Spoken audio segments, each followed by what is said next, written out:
సచివాలయ ప్రాంగణంలో తెలంగాణ తల్లి విగ్రహాన్ని ఏర్పాటు చేయనుంది కాంగ్రెస్ ప్రభుత్వం. ఇందుకోసం ఈ రోజు ఉదయం 11 గంటలకు సీఎం రేవంత్ రెడ్డి భూమి పూజ చేయనున్నారు.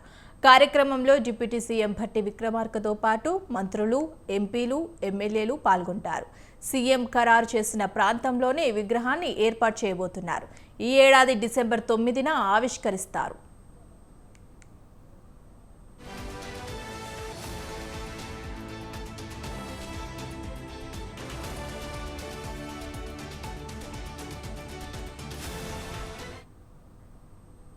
అయితే ఇటీవలే డిప్యూటీ సీఎం భట్టి విక్రమార్కతో కలిసి ఏర్పాటు స్థలాన్ని కూడా సీఎం పరిశీలించారు. విగ్రహ ఏర్పాటు స్థలం, ఏరియా, డిజైన్ ప్రణాళికలపై అధికారులతో చర్చించారు సీఎం రేవంత్ రెడ్డి. తెలంగాణ సంస్కృతిని ప్రతిబింబించేలా తెలంగాణ తల్లి విగ్రహం ఉండాలని అధికారులకు సూచించారు.